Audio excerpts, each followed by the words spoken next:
Greetings from Frederick, Maryland. Today is 28 September 2018.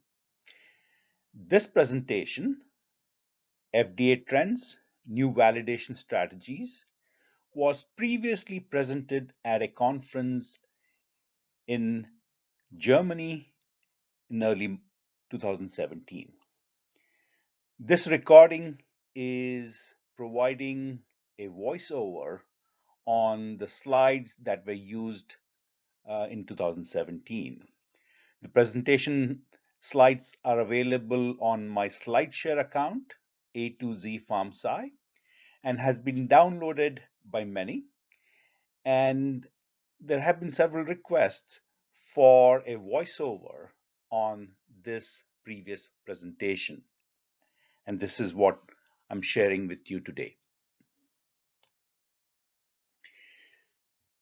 The outline of the presentation is in two parts. Part one is the big picture. It's a historical look back on what is called the little secret and the current politico socio-economic environment, which is unprecedented and is creating a tipping point, not only from a technology perspective, but also from a political, social, and the 21st century cures perspective. And in this context, my consulting practice is essentially divided into three options: Pathfinder, Standard, or Emergency. Pathfinder is for those clients that want to be ahead of the curve, want to be ahead of their competition, and to lead the way to pharmaceutical quality for 21st century. Standard is people who just want to follow the guidelines that have been established, and emergency are after a bad warning letter. So how does my consulting practice fit into the big picture? I think is a sense you will get from part one. Part two is a case example of a generic manufacturer who received a warning letter pertaining to aspects related to process validation as outlined in US FDA's guideline on process validation that was finalized in the year 2011.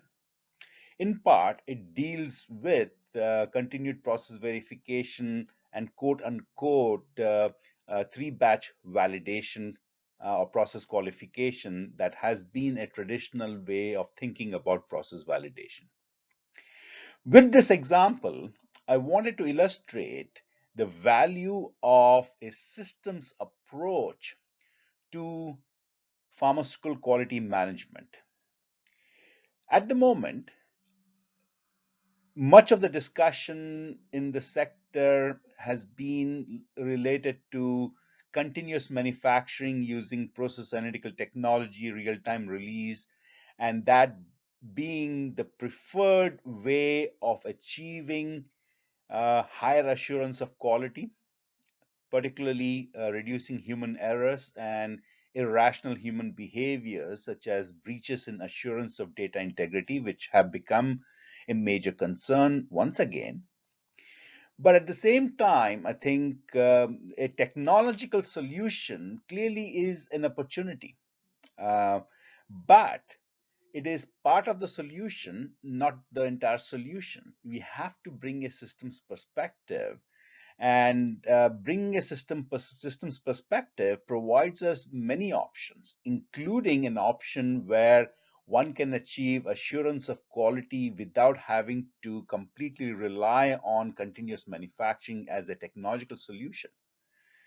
At the same time, I think a systems approach is connecting quality by design with process validation, continued process verification within the context of uh, a quality management system. And on that basis, to achieve regulatory flexibility, continual improvement, and other aspects, which are the subject of ICHQ 12 as a draft guideline. And ICHQ 13 is a new guideline which is being planned on continuous manufacturing. So, in that sense, I think the dynamics of pharmaceutical quality assurance are changing dramatically, not only in the context of technological solutions that have matured.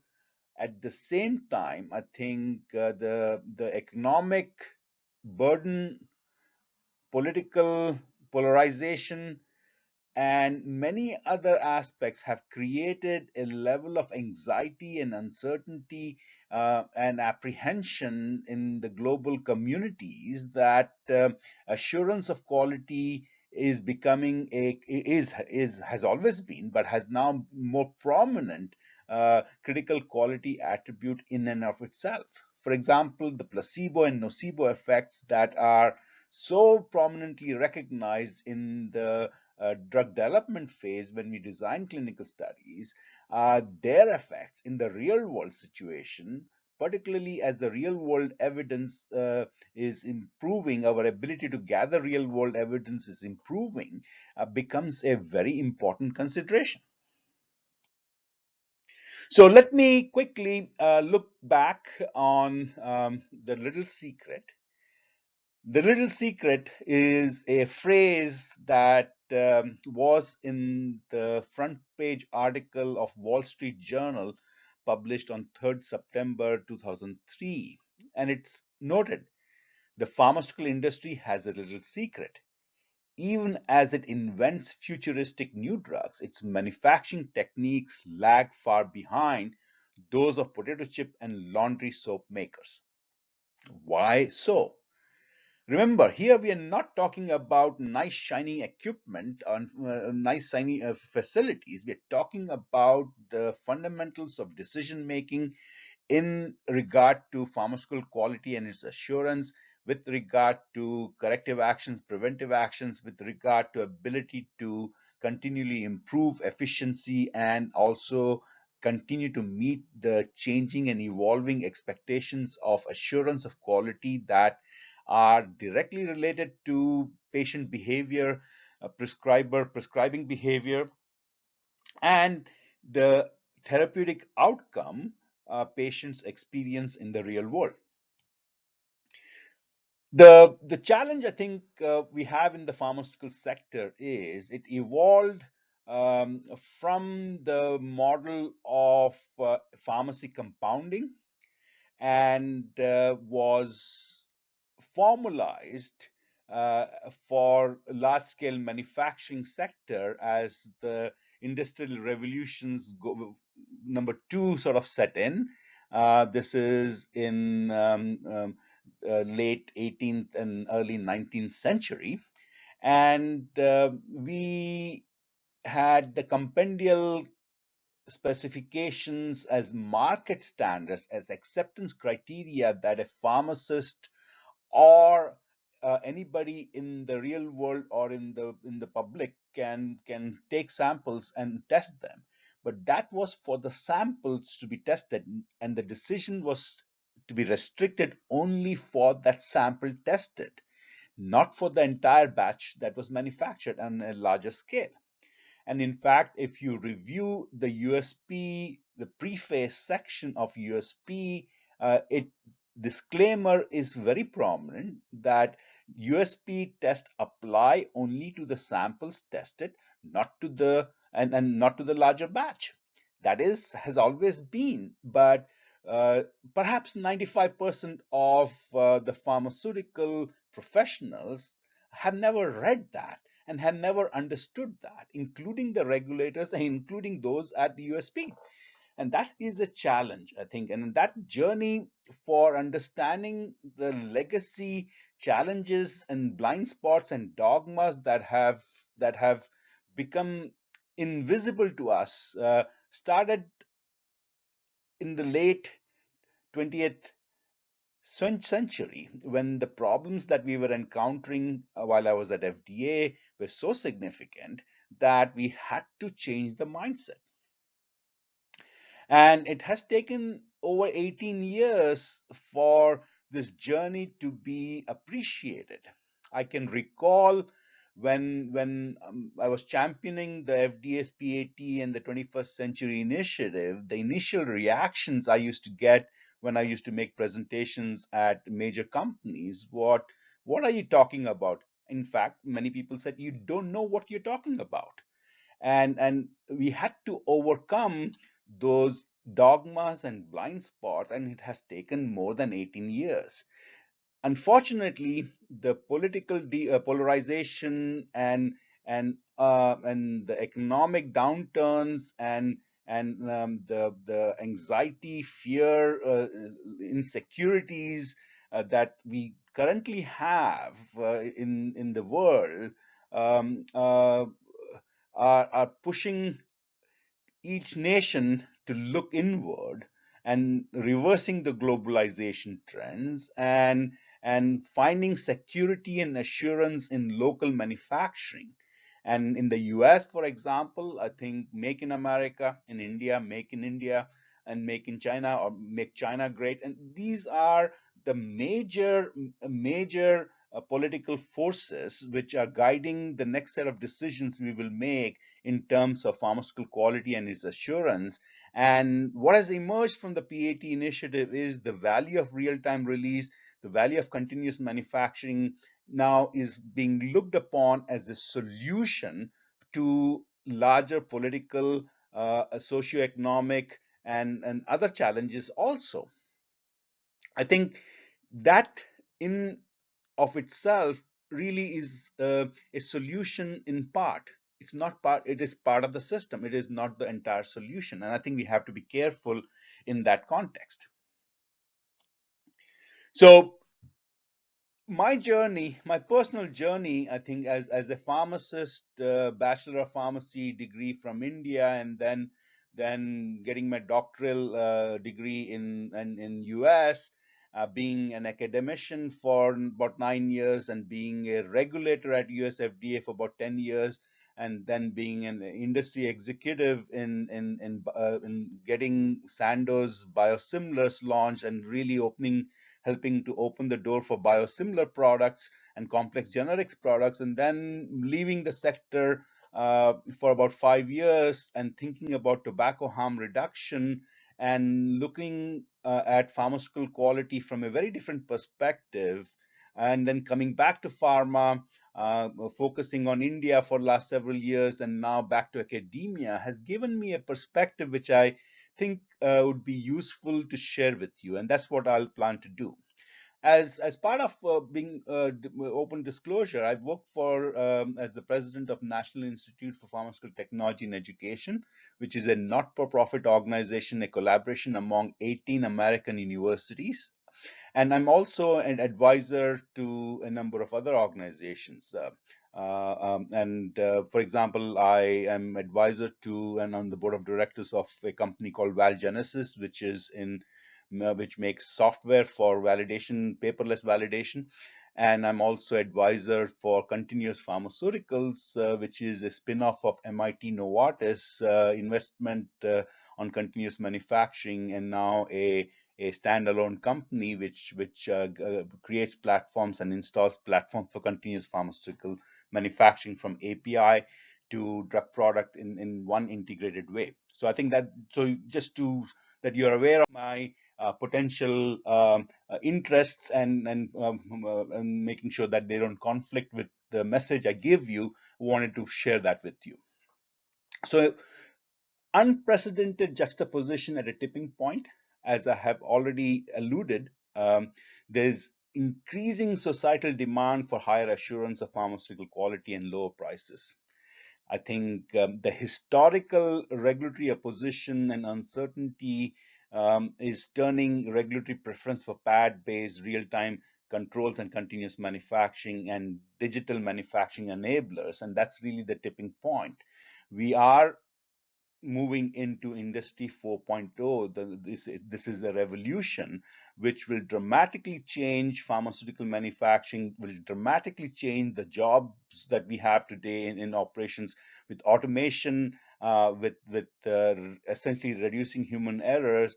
The manufacturing facilities already the 3 or 4 approvals that have occurred has dramatically changing at say Vertex, Eli Lilly, Johnson and Johnson. These facilities are now being approved as continuous manufacturing, and so the job responsibilities, the review and inspection are changing dramatically. I think, and the political polarization and more focused on nationalistic emphasis as opposed to globalization, and having a globalized pharmaceutical supply chain poses many challenges and many opportunities. And so, improving your awareness, improving and being prepared for the changes that are occurring are absolutely necessary to avoid stress, avoid anxiety, and avoid future failures. I think, as I have mentioned before, I think this is a journey. This is a long journey, and the sooner you start, the better you are. And as when you start a new journey, there will be a position from within your mind and within your organization. And my own experience was complete opposition and complete rejection of your ideas are possible. And over time, step by step, things progress. And when things do progress, it becomes self-evident. And what you were opposing 20 years ago says, "Oh, this is so self-evident. What's new here?" And that's the transition that occurs. There are many examples I have listed here of things that remind me of this journey, and going from complete opposition to now this is the way of doing things. I won't get into those examples, but I just want you to be aware of this. This is a long journey, and this, for me, as a personal journey, has taken 18 years to see the progress from opposition to something now, which is the solution everybody wants. And the little secret, I think, really is in this sense, process validation has always been you make it 3 times and you are quote unquote validated, whereas much of the manufacturing, large scale manufacturing for 70 plus years had moved towards statistical process control, where stability and capability of a manufacturing process was minimally required to be efficient, to deliver quality more predictably, as well as to continually improve.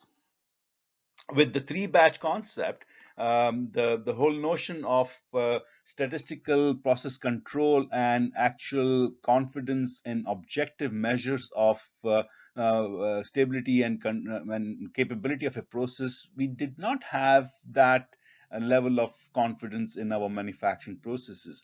And whenever out of specification results occur, whenever you have a deviation from good manufacturing practice, when you have to investigate, often the root cause is unknown, or the root cause is human error, and you simply tweak the SOP, retrain the staff, and continue as if the problem has been solved. But if you simply look at the patterns of out of specifications and deviations that we note, we keep repeating those same deviations, the same thing again and again and again, as if we are going in circles and digging deeper holes for our sector. Or one other interpretation is the sector has closed its mind and doesn't want to learn from its mistakes. So we are not a learning organization. We are not a learning society if we continue with that. And the little secret really comes down to our inability to appreciate variance, our inability to get good estimates of variance, and repeating the same mistakes again and again and again. And the whole system, in a cumulative fashion, keeps reducing the assurance we can give.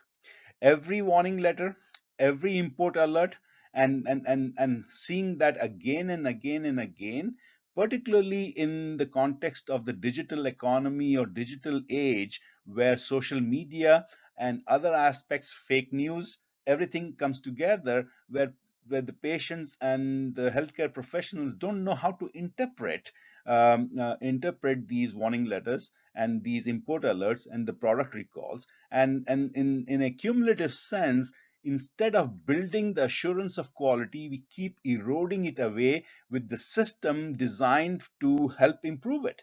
So here is the paradox that we have to address. And and much of the sector still hasn't realized this fundamental aspect. And for example, I think when the gold standard for evidence that we consider to approve a new drug is better than placebo, and placebo and nocebo effects are expectancy effects, where in the development phase we don't trust MDs to be objective in what they observe, and we use double blind. We clearly we don't trust patients reporting themselves, so we use double blind as a control, and we use a placebo arm as a control to approve a new drug, and then we expect magically that the double blinding and the placebo effects that we saw in we controlled in our clinical trials just disappear in the real world. In fact, they probably quadruple and increase further, and we don't even take account of that. And I think now we are waking up to consider those aspects. So as an example of little secret for solid dose manufacturing, let me just walk you through this.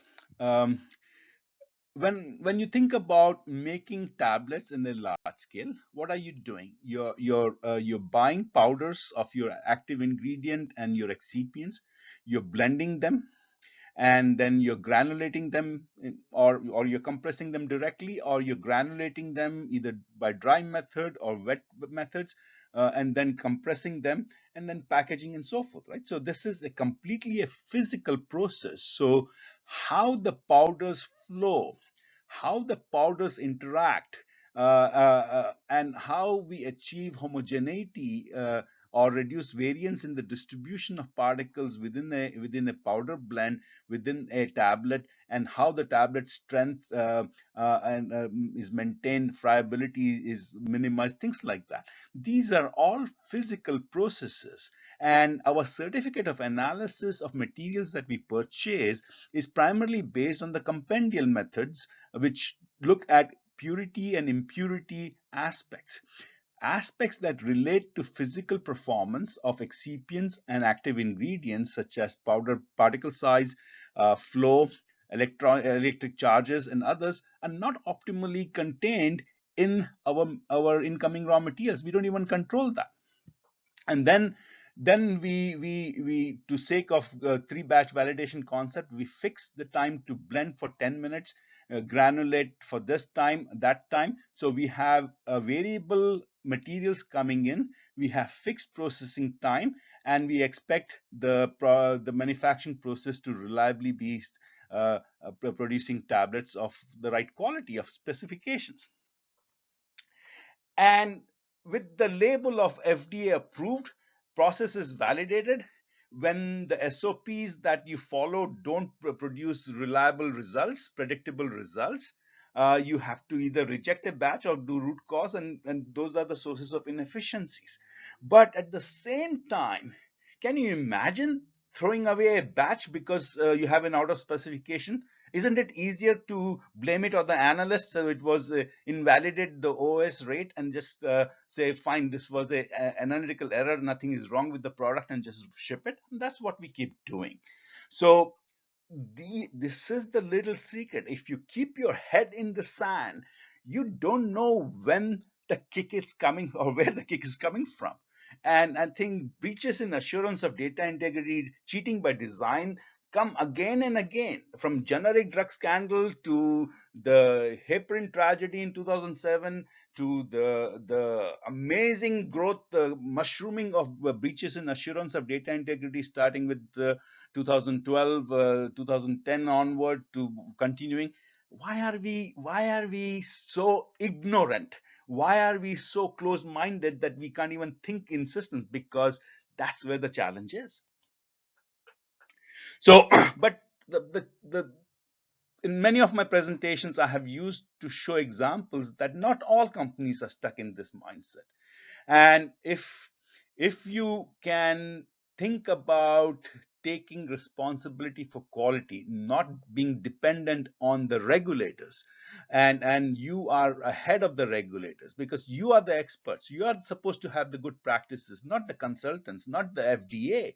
They are simply a points of check and to help in certain cases.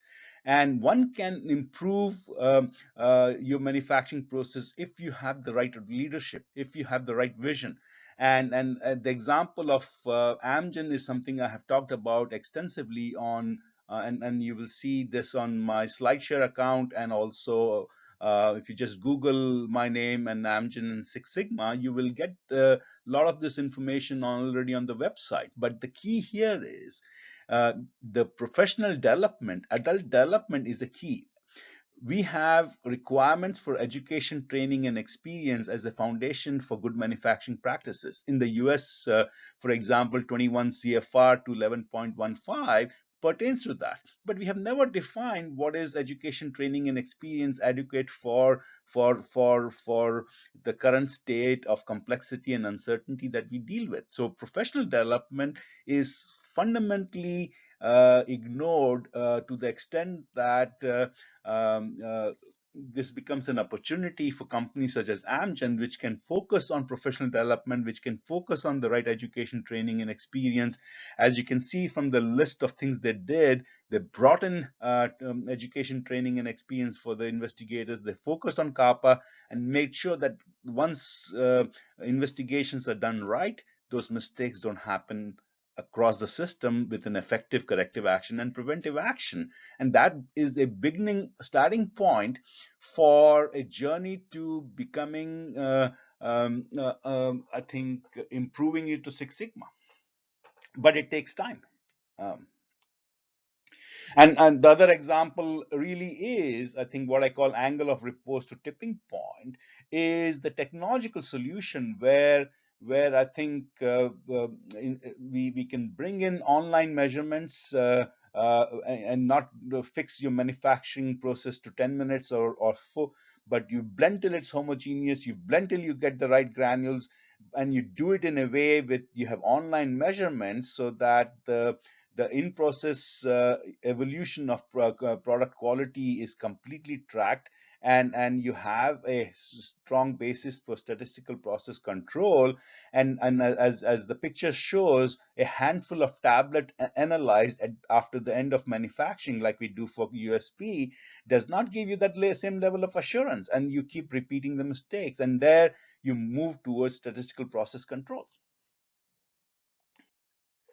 And here are some other illustrative examples of technologies that have evolved. So clearly, I think the technological solutions are evolving and has taken a long time, but here is a high cost. What do we do with our current manufacturing processes? What do we do with what we already have? How can we improve that? I think it is where my focus is at the moment. And although if you're interested in the technological solutions, I mean, this would be a good source to start from the Rutgers University CSOPs to the continuous manufacturing company where I've noted I'm advisor on both.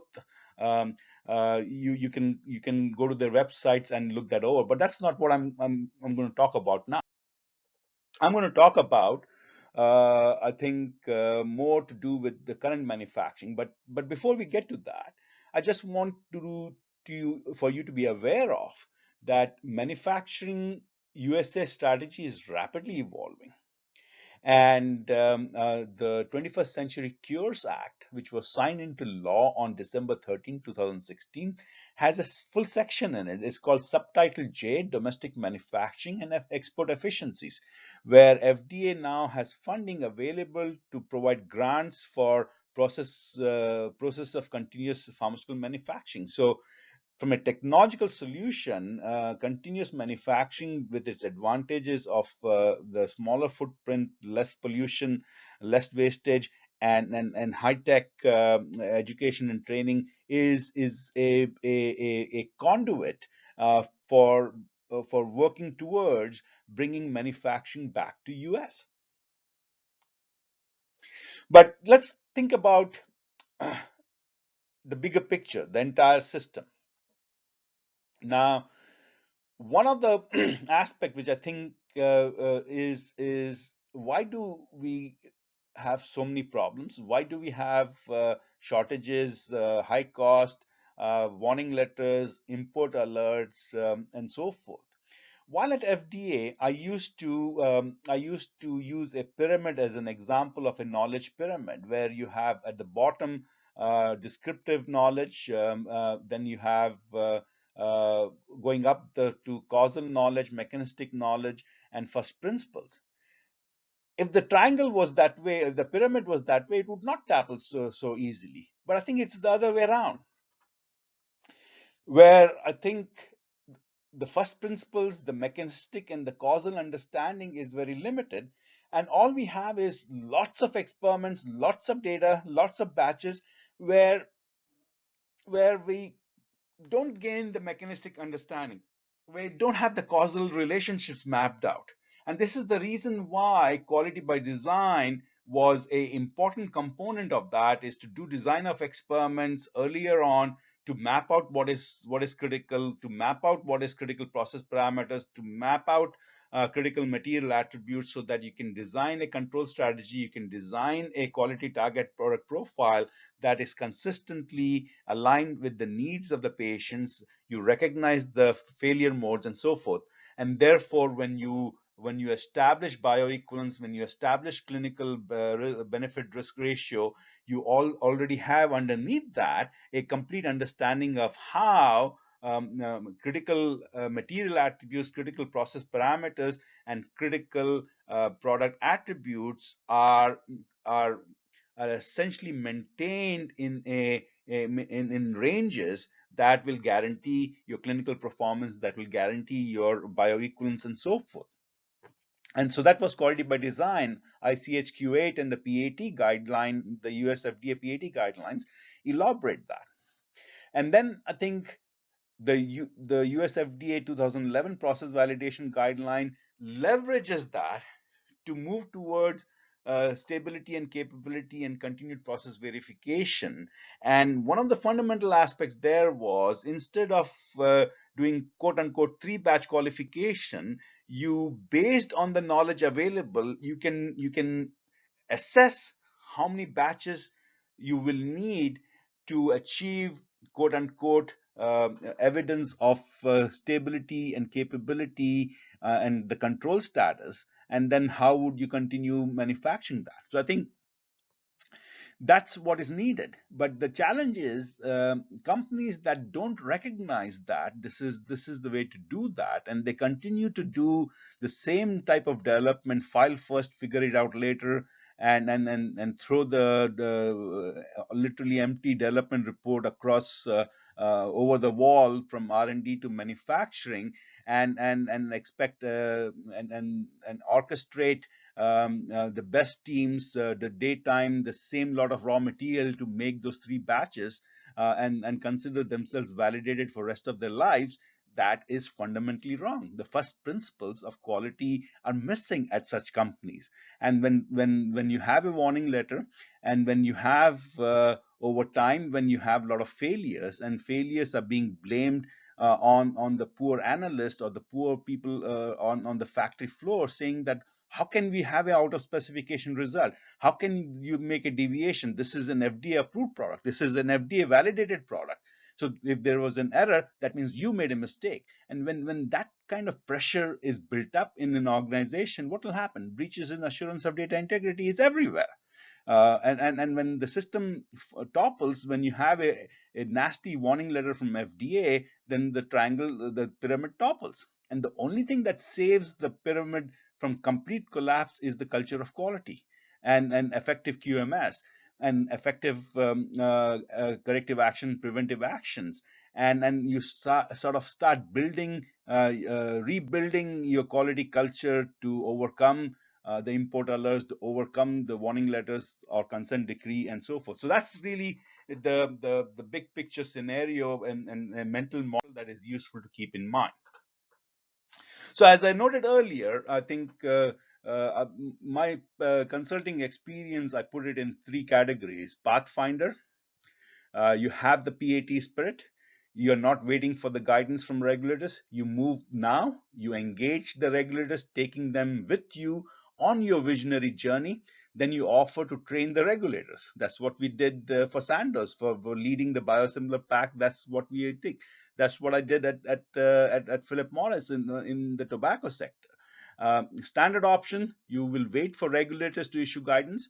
You get ready to move in about 3 years. You complete implementation of process validation 2011 guideline QBD through ICH Q8 to Q11 with vigorous check of risk of breaches in assurance of data integrity to prevent suspicion that these data are too good to be true. And I think that is a apprehension that regulators have, is if you don't have any failures, if you don't have any out of specification for the last 5 years, how can that be?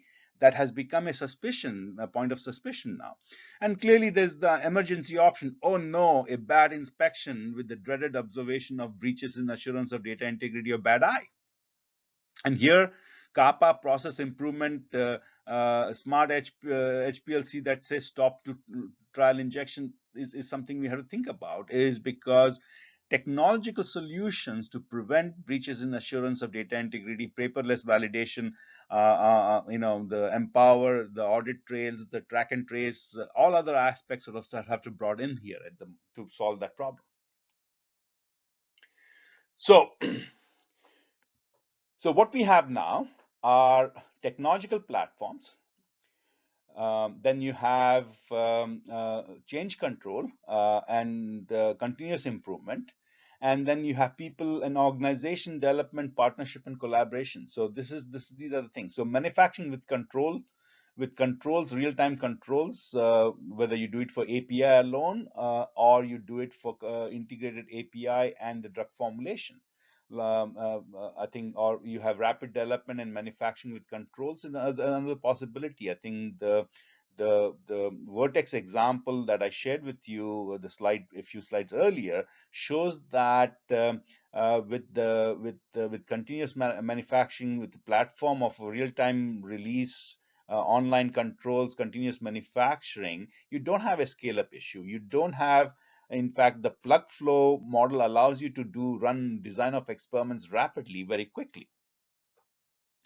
And initially, the application of this has been to a simple tablets like BCS class 1, direct compression, wet granulation. But I think for more complex dosage form, I think the platforms are evolving and they're not there. But to bring in this new technology, many companies don't even have the know-how. They don't have the people who even understand the engineering and the physics and aspects of the measurement systems and so forth. So you have to think about partnership and collaboration and so forth. But that is something that most of the brand companies are doing. The small generics and generics are struggling in that. They don't have that. They don't see that as a solution. So that means they have to improve the current system and so forth. And let's think about that as a topic for our discussion. So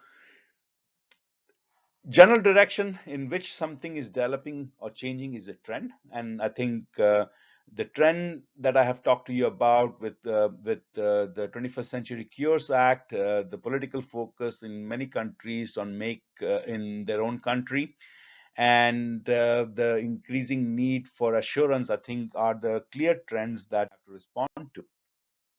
So that brings me into the part one of this discussion. And let me now take a step to part two. So the key here is a higher level of confidence in quality assurance, state of control, stability, capability with statistical confidence is where we are going. I think so. P80 based real-time release provides by design a high assurance of quality. I'm not going to list the reasons why, but I think you have a good sense of why that is. A more rigorous estimate, a larger sample size, literally 50 to literally 100% of the batch is under under analytical scrutiny by non-destructive online controls. So the question of representative samples and so forth is a very different question. It is still a question, but it's a very different question compared to the 10, 30 tablets from what we take from USP and so forth. So let me think about giving you an example of a standard option or an emergency option where we think about that. So serious considerations are needed for current systems companies to build a roadmap, and the reason why is their system can topple with the next inspection.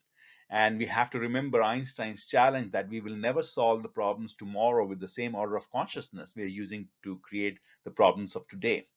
And if you don't improve your consciousness awareness, then the next inspection can be the inspection that topples your pyramid. So here is an example. So this is a actual case example. This was a 483 observation for a company, a generic company in the US. This was issued, the inspection occurred and the observations were issued in 2013, December 2013. There were 6 observations. Changes to written procedures are not drafted, reviewed, and approved by the appropriate organizational unit. Procedures describing the handling of written and oral complaints related to drug products are deficiently written or followed. Control procedures are not established which monitor the output and validate the performance of those manufacturing processes that may be responsible for causing variability in the characteristics of in-process materials and the final drug product. The accuracy, specificity, reproducibility of test methods have not been established. Laboratory controls do not include the establishment of statistically sound and appropriate test procedures. Laboratory records do not include complete data. Now, this is a devastating set of observations, and how the company responds will determine whether they will get a warning letter or not. The the company's response on how they will establish effective, they will investigate and establish effective corrective action, preventive action, and has to be convincing for FDA not to issue a warning letter. And although the last observation laboratory records do not include complete data is listed, the inspection did not raise the concern of breaches in assurance of data integrity. So that is an important. But of all these observations, the one which is bolded, control procedures are not established, is the central observation that I have chosen to talk about. So let's look at that observation in bit more detail. Control procedures are not observed. So it goes to process validation protocols. I call it my headache capsule as a name. I mean, obviously, I'm blinding that. 1 milligram lac is the product. My headache capsule 1 milligram is the product. Lack acceptance criteria. For example, in a particular protocol, validation protocol for this product, which is a delayed release product. There was lack of acceptance criteria for blend uniformity from drums, particle size, and dissolution. There is no data to support the critical process parameter ranges of this product.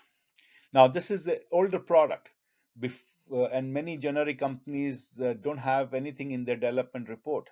So ICH-Q8, although established around 2009, I believe, although I had signed off on that in 2004 and 5, then I think after I left, it took a longer time to finalize that. But many generic companies have never followed that, I think. And so how does one progress here without having a development report? So to be commercialized and for commercial products, development or validation reports contain no data supporting identification of critical process parameters and the ranges. Key focus really is the process validation guideline 2000. So how does one now address these questions was the reason he asked for my help. So How to address these 483 observations? Each observation should be addressed specifically and comprehensively in and of themselves, clearly, but in the in a systematic way and in a systems perspective. Process capability roadmap is central theme here for all products at the facilities. Plus, how are CQAs, critical quality attributes, linked to process parameters? What are critical process parameters and range for controlling has to be reassessed.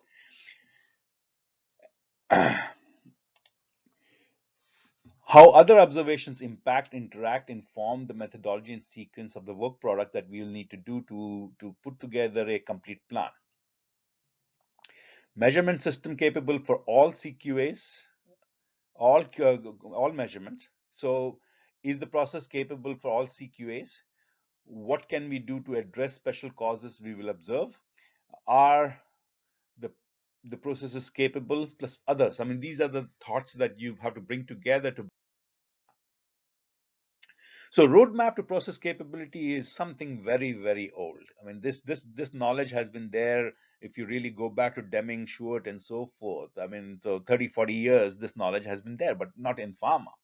So what is the roadmap to process capability? You start, and I'm using a slide that I had used for training of FDA reviewers and inspectors while I was at FDA. Is the first question you have is to challenge the specifications.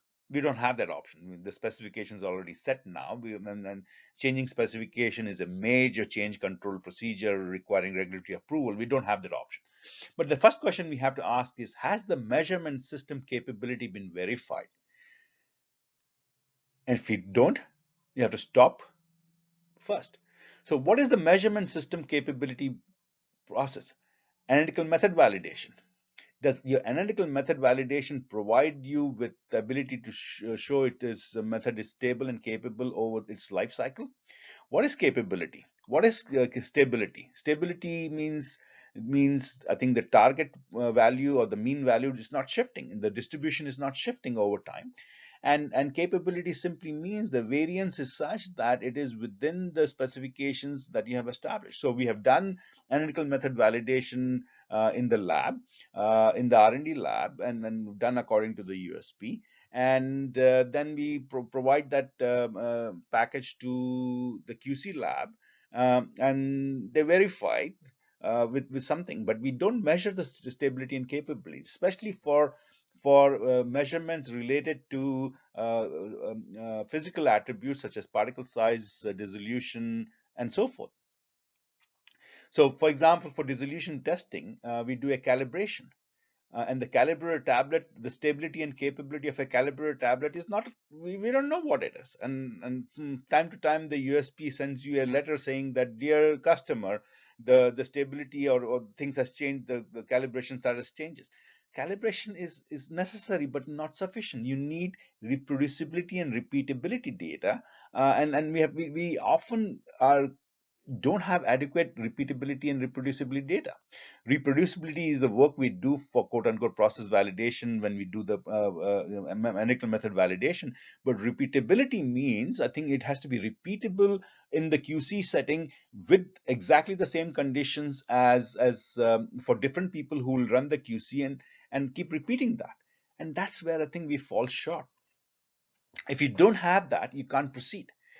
If you have that, then you go to, is the process capable? Is the process stable or unstable from statistical control charts? So you have to have control. If you can't show the process to be stable, I mean, there are different rules. I think you look for trends for 5 consecutive, 7 consecutives, you know whether it's stable or not from a control chart and the trends you see in a control chart. If you get to, you don't have a control chart, you don't know if stable or unstable, you can't progress further. Once you know the process is stable, is the data normal enough or normally distributed? I think you have to get to that. And if it's normally distributed, then you can calculate the capability, which could be process capability or CPK value. If it is not, then you can't, unless you transform the data and you have normal distribution. So where do we do all of that in a consistent manner? Clearly, some companies have established this process very well, but these are usually the larger companies, not the generic companies. So in this case, all of this was not done.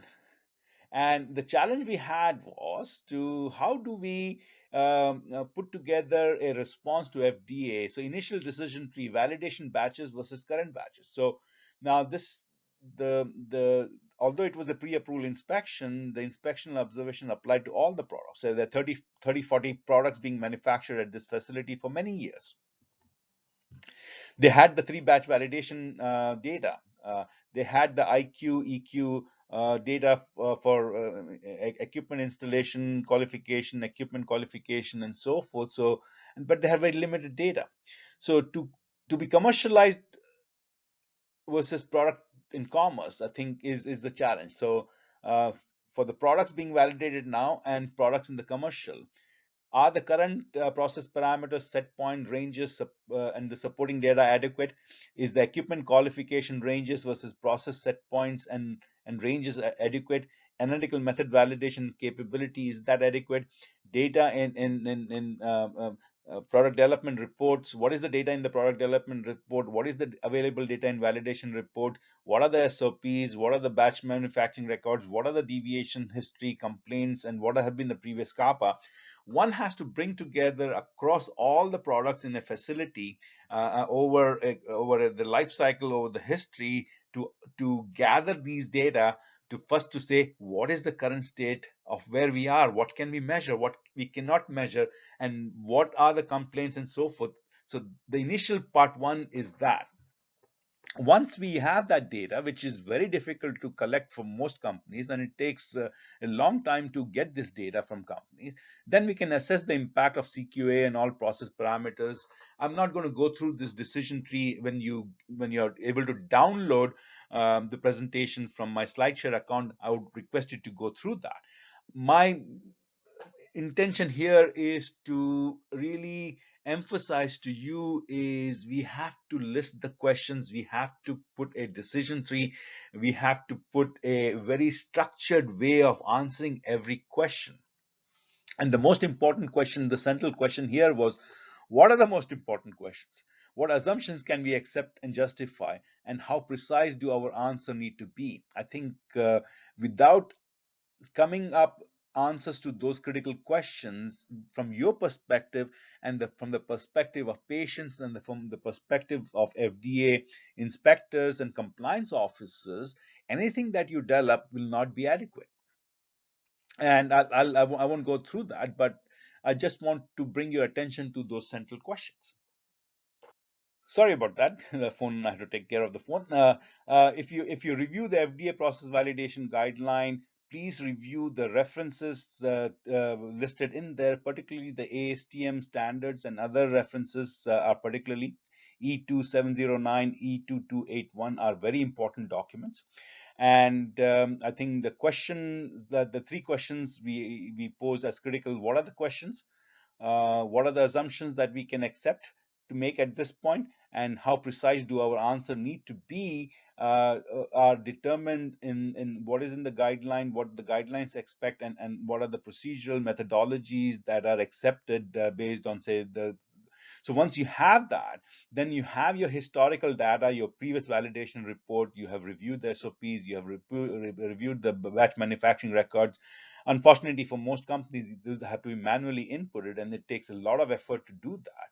So that at least you have 30 to 60 consecutive batches that you can say something about the CQAs, CPPs, and CMAs, critical material attributes, and put them and assess them in the context of complaints, CAPA, that you have done previously.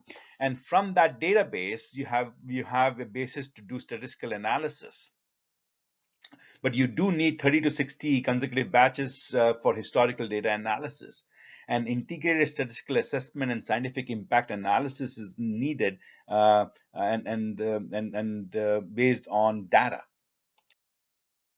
So, for example, I think, what does this look like? So, for one example, I can have the CQAs, which we have assumed as critical quality attributes, which essentially are the specifications such as loss and drying residual solvent, dissolution at 3 hours, 8 hours, and 16 hours as examples, as examples. And then from the control chart, one can see special cause, shift and outliers, chart limits are affected by poor data resolution, things like that. So when you have it, we can say from control chart, then we can assess normality. Then based on that, whether we can calculate the CPK values, and whether we if we can't calculate the CPK values because of normality or other issue, we can calculate the process performance index values. I think these terms are well defined in the ASTM standards or others, so you have to please look at that. And from such statistical analysis, one can come up with for example, at 3-hour dissolution, special cause, shift and outliers present, chart limits may have been affected by poor data resolution because that's how you recorded the data. So dissolution at 3 hours um, uh, capability is low, and that's the reason it's red. So, and there was a trend. So we have to think about how do we improve the control of this particular specification. As another example, I think type of information included in state of control report and improvement plans, including SOPs and so forth, could be control strategy is to reduce variation, so that then we have a continued process verification monitoring plan of these are the CQAs, these are the CPPs that will monitor, and to reduce variation, to explore trend, and so forth. So statistical confidence, process capability, and capability, justified range and limits to prevent OS events, consideration for improving effectiveness of kappa really has to be justified in your response. So I hope that gives you a big picture view of the trends in the sector, global trends to national trends, to the industry 4 revolution, the technological opportunities, the organization behavior, education, the knowledge as currently exist in the pharma, from guideline to standards to compendia. So how do you use all that knowledge to be logical in the questions you ask, and the sequence of questions you ask, your decision trees, and then collect data, be evidence based on data, because you can't be based on opinions, based on data, analyze trends to know whether you're suitable and capable, your manufacturing process, and what to do. But the challenge here is, one of the biggest little secret that I might suggest is to be suitable and capable, to have suitable and capable manufacturing process, to have a suitable and capable quality management system. You need people who are suitable and capable for doing that. Suitability and capability of people, their education, training, and experience is key. And this is another little secret that we have. And I think this is where groups, uh, learning. I have helped the Japanese regulatory authorities. They have a group of people that get together to learn these things. PMDA has. So I was there in December of 2015 talking about quality by design to them. So many societies are being forming, informal and formal working groups, learning groups have been formed to really catch up on learning, because suitability and capability of humans who will do this is the critical step, is the most critical quality attribute that we have to build up. And I think that's the key. And so blind spot, dogmas, and if you keep head in the sand, you don't know where the kick is coming from, is fundamental. So let me summarize.